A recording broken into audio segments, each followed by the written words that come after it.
there might be two scenarios. One where we're actually manually reviewing the resumes. The ATS can also help us filter, especially now with AI. There's a lot of cool tools. So I think the tech stack is super important. And then industry can be helpful as well. If we actively go through the talent pool, which we have in our applicant tracking system, then we go with the keyword search, for example. So then it really comes down to having the right titles and the right keywords in your resumes. Did you know that about 70 to 80% of job applications get failed only in the resume screening phase? And among those, about 60 to 70% of them are getting rejected only because of some kind of typo or very elementary mistakes in resume writing. In this video, me and Sophie are going to walk you through about resume writing and tips and tricks. Sophie, as a recruiter, could help us, give us some tips how to write better resume to be more successful in our job application. I'm Ali, software engineer, and more specifically in Android development. I create videos about Jetpack Compose, blockchain development in the YouTube channel. Every 2 weeks I post these videos. If you want to be informed about these uploads and new videos, subscribe to the Otago channel, and if you like them, just hit the like button. So stay tuned. Okay, let's ask Sophie to introduce herself and then start the conversation. Hello, Sophie. How are you? I'm good. Thanks for having me. How are you?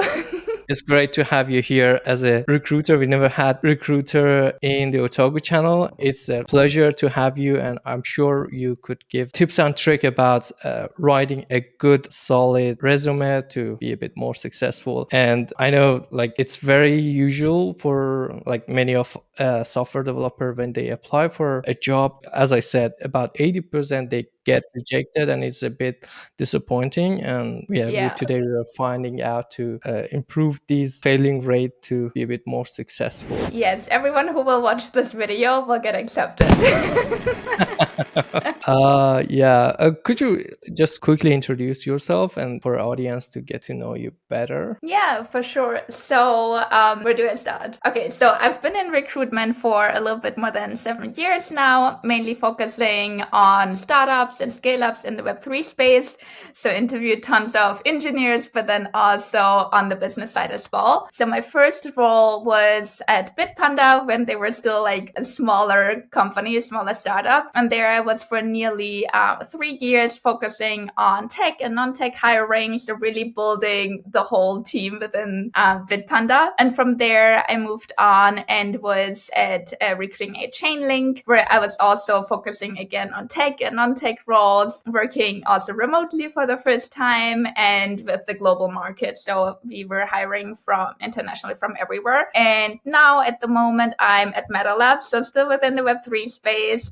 When I joined, also focusing mainly on building the whole eng function. And now I've shifted over to business. So I kind of always start with the tech function first, and then sometimes transition also to the business functions. I have lots of experience interviewing for all kinds of expertise and all of the different roles from tech to non-tech. Perfect. I think you already reviewed thousands of or millions of resume, and you have tons of experience to see which ones are good, which ones not. Yes, I think as you mentioned, that's the first hurdle anyone has, getting the first interview. I think once you have the first interview, you can shine with your personality and you can show your motivation and your experience a little bit better. But I think some people sometimes struggle to put that on paper and actually showcase their skills, especially because recruiters don't have so much time to look at the resume in depth. So I think it's really just the first seconds to spark the interest, which is super important. Yeah, that's what I was going to start in conversation first by knowing how resume got reviewed. There are some, I think, rumors which we developers don't know exactly how it's happening behind the scene. Are you using these applicant tracking system, or you're really reviewing manually, and how much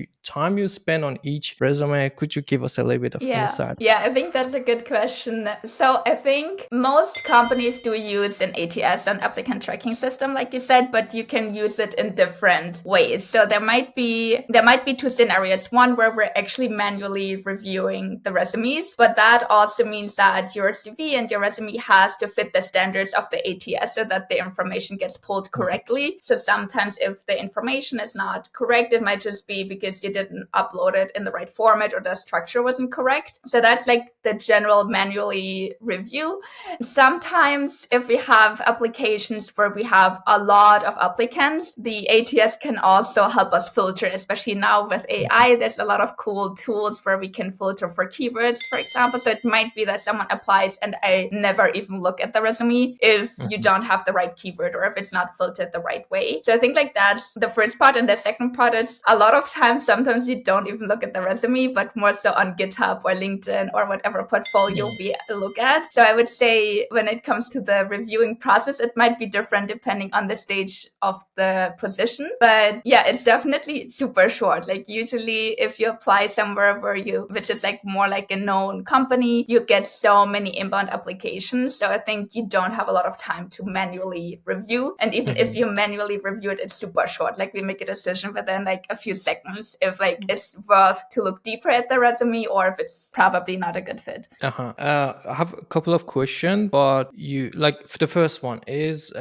you said we have to make sure the keywords mentioned in the resume, and like what kind of keyword do you mean? Like for example, for an Android developer position, you're looking for Kotlin, coroutine, some kind of technology, or anything else. You may say like, oh, we are looking also for these ones as well. If not, it get rejected. Yeah, so that's a really good question. And I think that can vary a little bit. But exactly like you said, for Android position, I think definitely the tech stack, that's like the easiest keyword you can use. Like in your case, Kotlin, I think is like the best for us to see the person has Kotlin experience. And this is like the positions where they worked as an Android developer. So I think it gives us then the right profile where we can have a deeper look. So I think the tech stack is super important. And then industry can be helpful as well. So if you work in the Web3 space, everything from blockchain, DeFi, DAO, or so might be really helpful to add that as well. And maybe sometimes also the size of the company. So if we're looking specifically for someone who was an Android developer within a startup environment, maybe we can type in the keyword Kotlin and then startup, and then we get the profiles who could be a good fit, who have that startup experience. And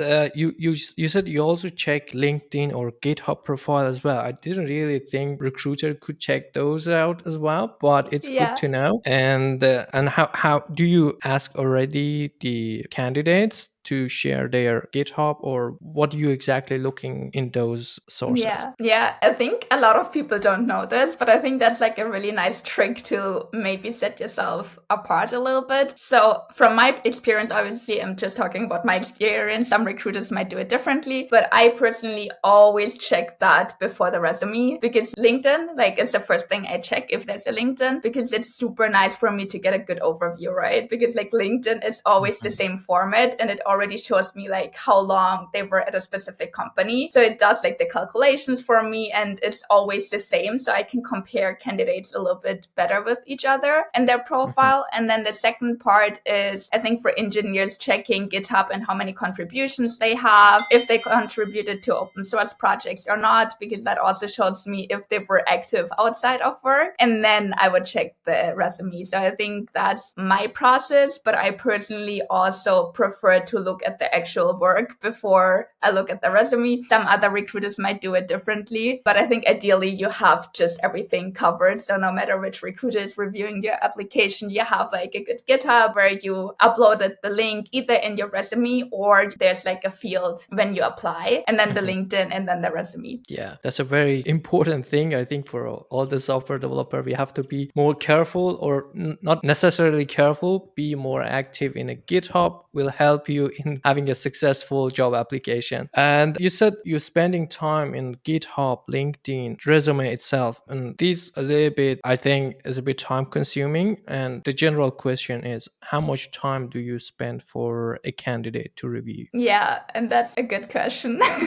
Okay, so once I see the application, I scan it for a few seconds. So let's say 5 to 10 seconds. I look at it and see like, okay, is this the right title? Is that relevant? Is that the right that industry? Like, is it generally interesting? Yes or no? If it's no, then we probably already reject. If it's yes, then we look deeper, and then I actually go through the resume, I go through the LinkedIn, I go through GitHub. So I think grabbing the attention with like the right keywords, the right titles, relevant projects, and like making the resume also nice that a recruiter can actually like glimpse the most important parts with like just one quick look. I think that's really important, but I think the first seconds are really important to grab the attention, and then you go maybe a little bit deeper and maybe review the resume then for a few minutes and not a few seconds. But I think the first seconds are really important to even be relevant, to be considered, to look a little bit more into detail. Yeah, I think at that point, like you said, in the first few seconds, you make the decision, and the resume should be very good and very easy to read, and make the job easier for you to put it on your right side hand. Yes. And I think also that's when we manually review it. If we actively go through the talent pool, which we have in our applicant tracking system, then we go with the keyword search, for example. So then it really comes down to having the right titles and the right keywords in your resume. So I think, but that always helps. It either grabs the attention when you manually review it, or it helps you even popping up basically in the active search. Good to know that. And the next question I would like to ask is about the structure of a good resume. What is eye-catching for you? Like, I mean, generally, I know there are so many details about that, but what's like you see the resume and the structure is very well written and struck. And could you describe a little bit about that? Yeah, for sure. So I think it makes sense to have like the basics either on the side or on the top. So name, maybe your current title, or if your title is not super relevant to the role you're applying for, maybe your skills which are relevant. And then I think it really helps to have like a short summary afterwards. So I know not so many people do it, but it's actually super helpful to have like 1 or 2 sentences, which is like highlighting your strengths, which is relevant to the role you're applying for. And then afterwards, I would make sure that you have your experience with the title, the company, the duration where you were there, and then ideally some relevant bullet points on what you've worked on, but also make it a little bit more quantifiable, or like put some numbers to it, because a lot of people think it sounds better once you keep it more general, but it actually doesn't give us a good idea of what you've been working on. So I think really just going into the details of, I don't know, reached a growth of 30%, or just like putting a percentage or a project, what you worked on, make it as specific as possible. That's super helpful.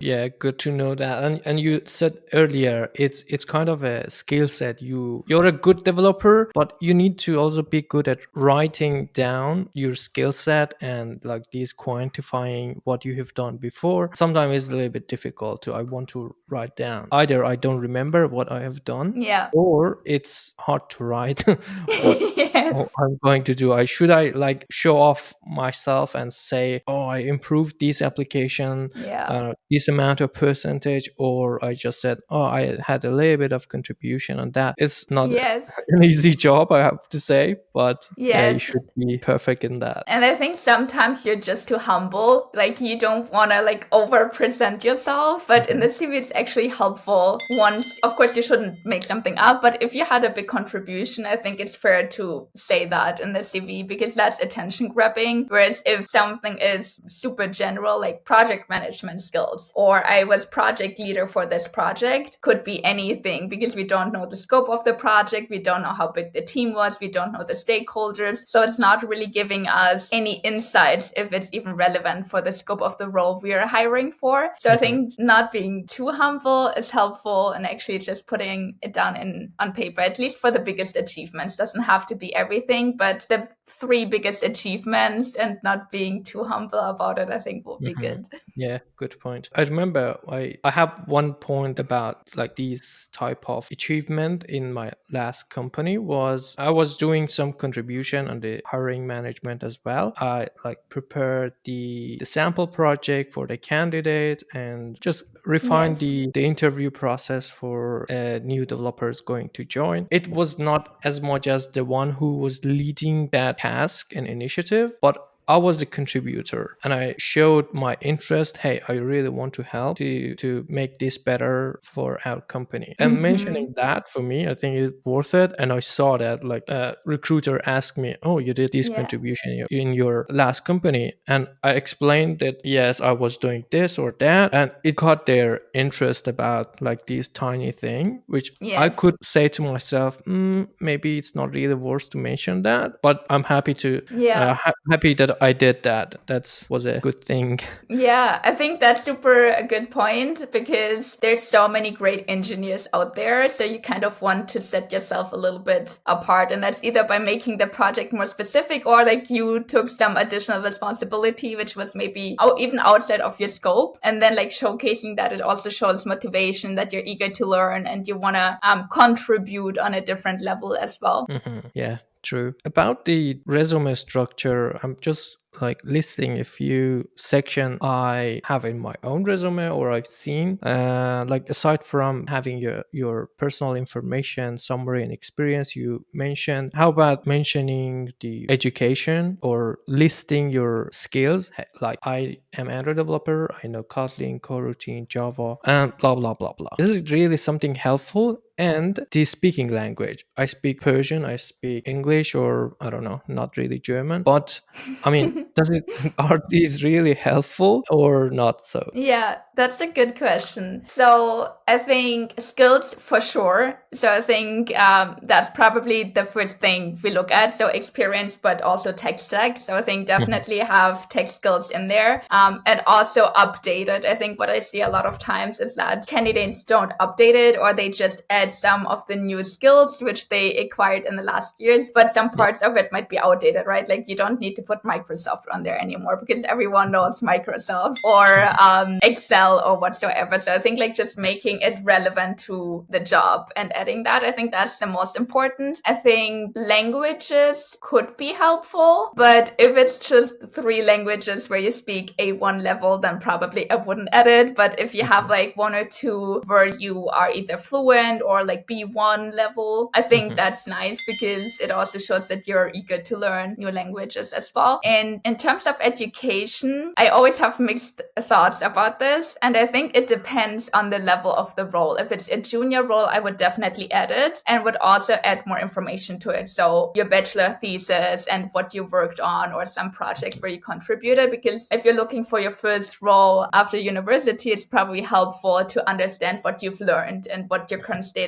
of knowledge is. For senior engineers, I would probably not add it. It's been such a long time and you probably had much bigger achievements, except for if you had like a super relevant master's where you said, okay, now I'm applying for a Web3 company and my master thesis was about cryptography, then of course I would add it. Like if there's some kind of, or if you took part of, or if you worked on a university project which is related to the company you're working in right now, or you won a hackathon at the university, like some kind of bigger achievement, I would add it. But if you have 10 years of experience and you've been a super successful senior engineer, I think no one is looking at the education, the university degree anymore. So might as well just, I think it's a personal preference. You can of course also keep it in there, but then I would just like mention master degree or bachelor degree without going into much detail. Yeah, as all of us know, the amount of space we have in this resume, it's very valuable, and you have to be cautious if you want to add your education or not. Even you think twice. I think it's better to say this way. And 2 other section. One is profile picture and hobbies. Yeah. Are these something you would be interested to see it or not?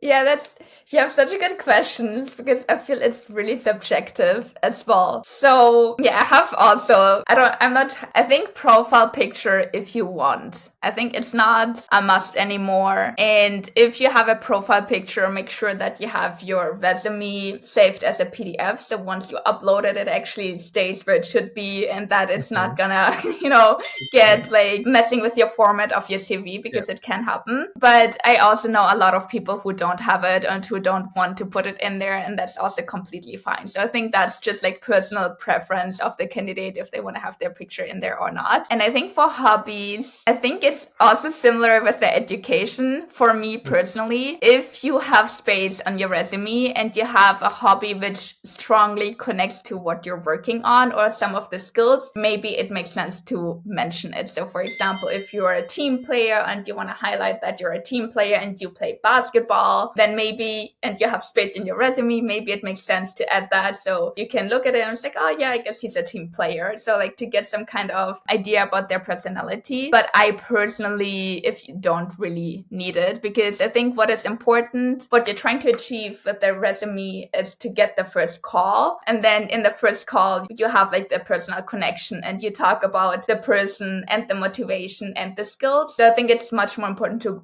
get the first call, and you usually get the call with your work experience and your tech skills and the tools you know and the systems you know. But if you have some space and you want to show a little bit of personality, then it can't hurt to add something which is relevant as well. I don't think you need to add like 10 hobbies. Then I would maybe just like narrow it down to like 3 hobbies which are actually relevant to something, like soft skills which are relevant to the job you're applying for. Yeah, makes sense. And the last question about the resume structure, do you see any benefit of using Google Doc or I don't know, some kind of online tools like Canva, or writing down from scratch? Is it something important to you or not really? Yeah, I think you can use a template, and also it makes it easier. And then especially for someone who might not be actively looking for a job but just wants to see what's out there and wants to send out a few resumes, they don't want to commit so much time to like start writing it from scratch, and it can at least give you a proper structure if you're unsure of what you want to add in there. I think that could be a good solution. I also know a lot of people just do their LinkedIn profile and just download that as PDF. That kind of shows that they're not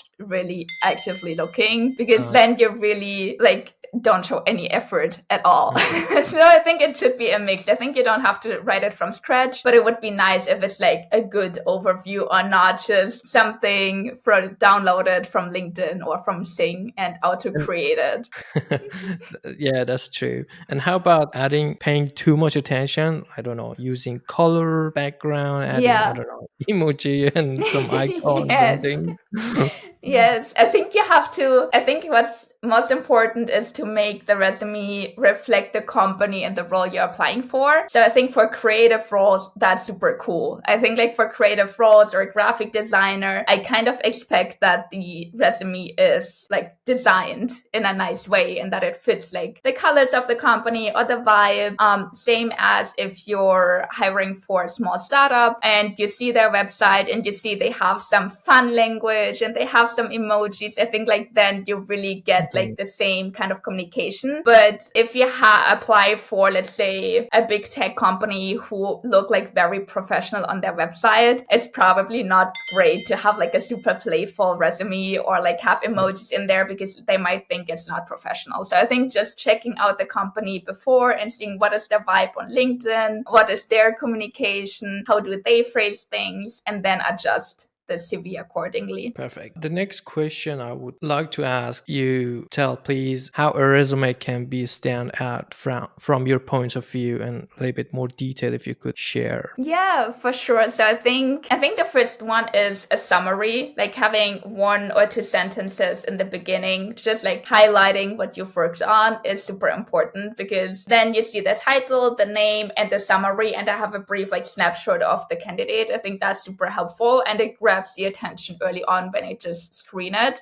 Then the second part is, I think, of course, that is like clear that you have a proper structure and not too much text, the right language. You don't want to like know how many times I get a resume in a language I don't speak. Like I get resumes in Spanish and whatsoever. So like, I don't know why people do this, but I think just like use common sense in terms of having no typos, double checking checking that the grammar is correct, making sure the structure is like nice, that it is not cluttered, and that you just have clear bullet points. And then I think what can help you really stand out is, as I mentioned, the summary, but then also add some results-driven projects you worked on. So really, like we talked about it earlier, put some numbers to it. Numbers always grab attention, because as soon as I screen it and I see some numbers, I want to know, what are these numbers? Is that either launching 3 apps, or is it like driving ecosystem growth for 50% or so? Like, I want to know a little bit more. So I immediately will read a little bit more about whatever project they've worked on. So I think that is really helpful. And then also add links.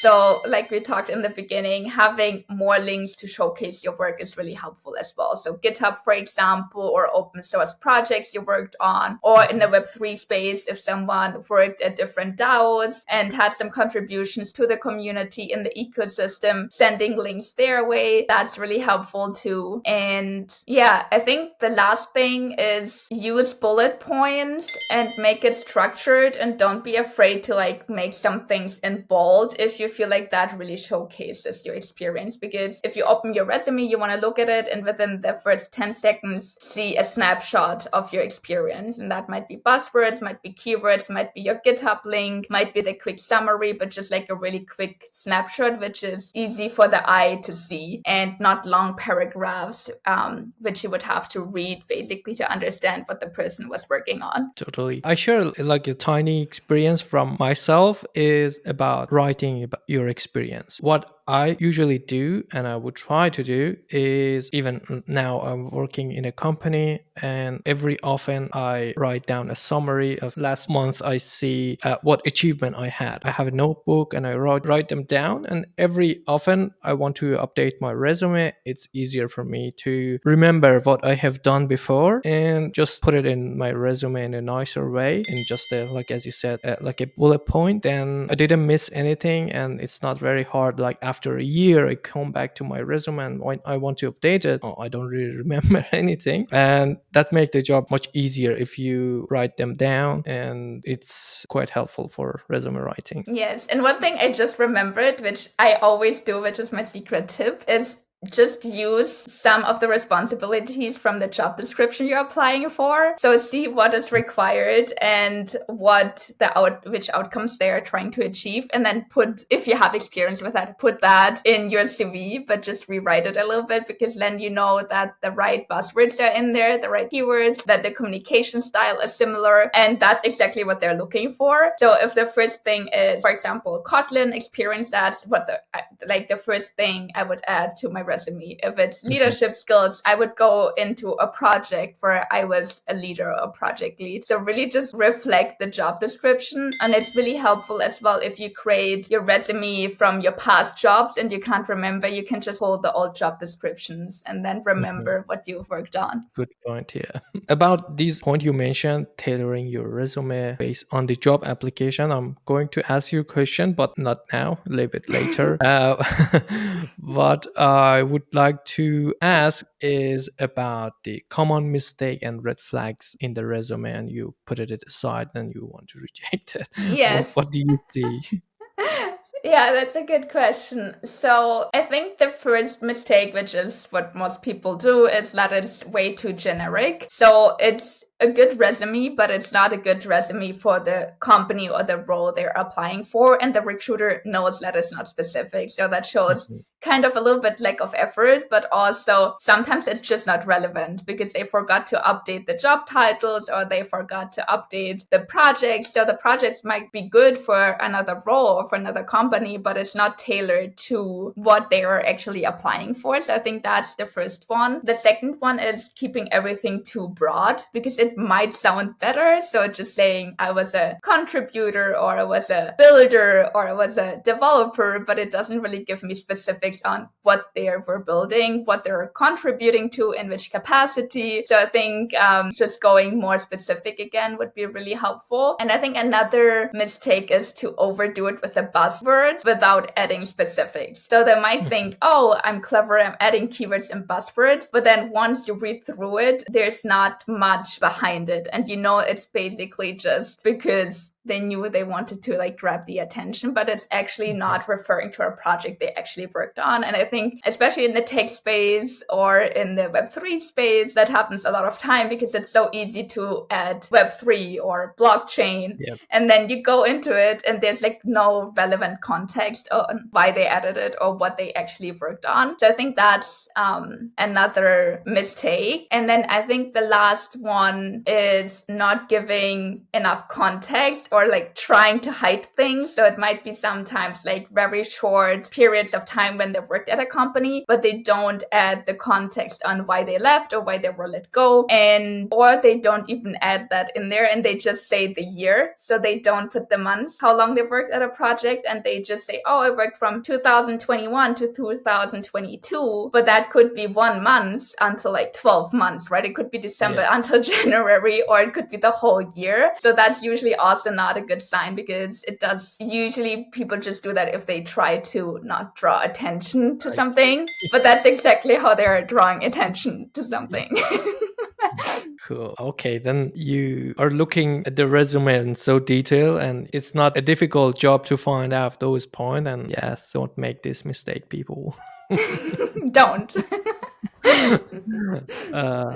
Okay. Yeah, the next part I was going to ask is about tailoring your resume. You a couple of times you mentioned that it's quite important. It's very catchy for you if you see the resume is personalized and customized for that job application, and it draw your attention, and it's very likely you get that resume and just contact. Yes, I think that's the most important part. I know it's a pain, and I personally also don't like doing it because it's more work, but also it just raises your chances to be considered so significantly. So I think it always pays off to make it a little bit more tailored, to add or change your skills, to change the requirements to what maybe you have experience with. Just really check what's on the company website, what is on the job application, on the job description, and use that to tailor your CV. And I think that's so important because then you have the right buzzword, you have the right specifics, you have the right title, you show motivation. It's generally, I think, the most important part for the resume writing. Yeah, good to know.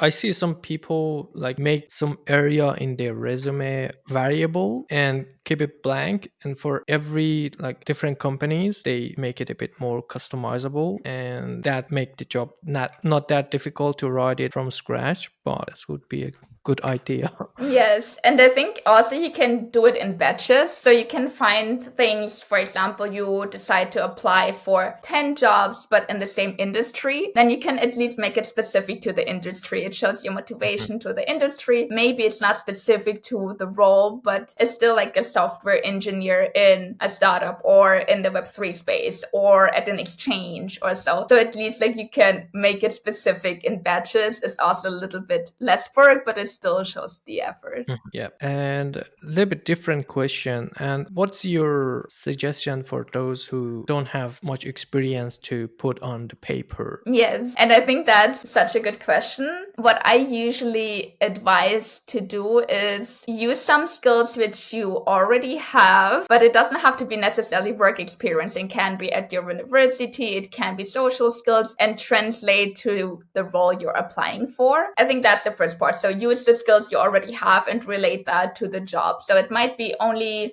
project management skills. Maybe you organize something at university or in school, but project management is still really helpful if you want to be an engineer, for example. So you can still like put those things in the skills section of your resume, and maybe you make the skills section a little bit bigger with some examples instead of actual work experience if you don't have so much work experience yet. And the second part is doing work for free. So I think just having a lot of commitment and contributions. If you want to be an engineer, for example, you can do lots like of open source work and you can still showcase that. And it shows experience, it shows your motivation without you have that work experience you were paid for. So I think having community contributions, go to hackathons, list which hackathons you won or where you contributed, what you've worked on, which tech skills you learned, or maybe also online classes if you have a a Udemy certification and a relevant skill, showcase that. So usually I think using the skills you have to showcase how that relates to the role you're applying for. And if you really have nothing at all, then just start building it, start networking, start going to hackathons, start doing some open source work, and then showcase that in your resume, because it shows that you have the drive to learn more. And I think especially for junior positions, that's what recruiters are looking for, someone who wants to learn, who's motivated. And yeah, that's how I would do it. Yeah,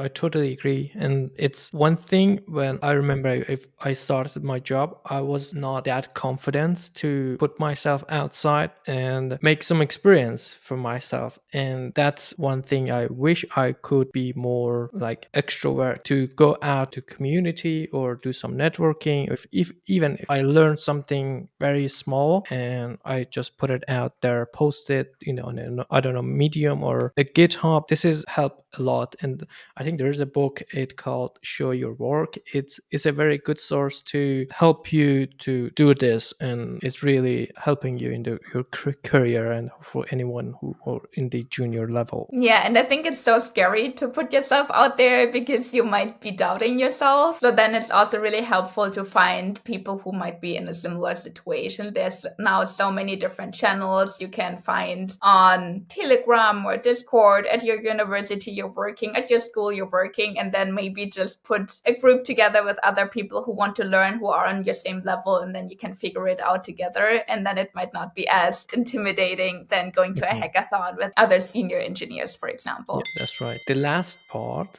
I would like to ask you some question about cover letter. Is it something really relevant we should do or not? Yeah, that's a really good question.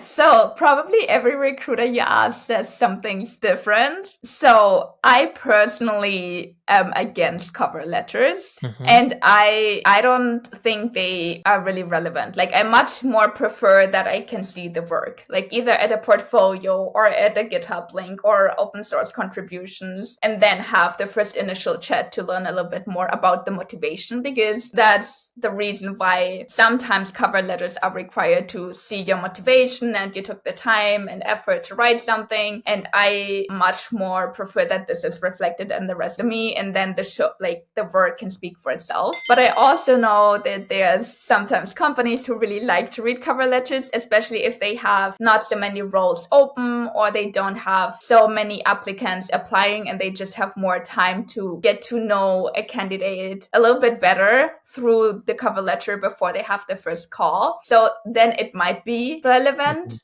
I think if it is required, I definitely would create a good cover letter, but I would keep it short and precise, and then also make sure that it's actually tailored to the role and the position and the company you're applying for. Because if the recruiters from that company require cover letters, they're probably going to read it, and they will probably know when you just copy pasted everything and just changed the name of the company in your cover letter. So then I would actually just write a cover letter with 3 to 4 paragraphs, one focused on the company, why the company excites you, one focused on the role and why that excites you, and then maybe one how your experience relates to both of that, and how you can actually help the company and how they could benefit from your experience. So I think if it's required, I would do that, but I personally am not the biggest fan of cover letters. Oh, good to know that.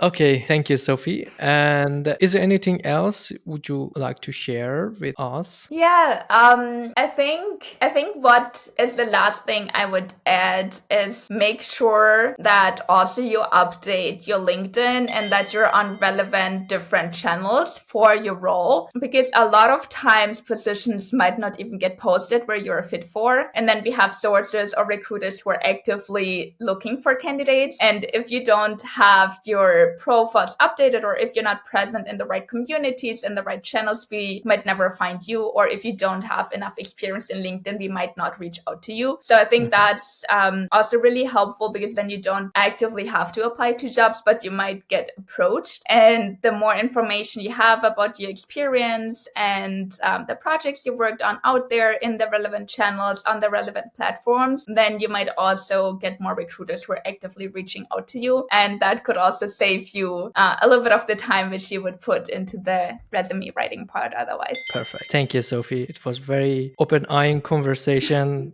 For me, I learned a lot, and I'm going to, after this meeting, go to rewrite my resume and make it a little bit better. But thank you. It was very helpful, and hope for our audience you find it helpful and you could improve your resume and get a more successful job interview in your future job application. Yeah, Thank you. thanks for having me. And I was glad that I could share some things. And yeah, I'm excited. Maybe you hear from some people who updated their resume afterwards. So, Of course.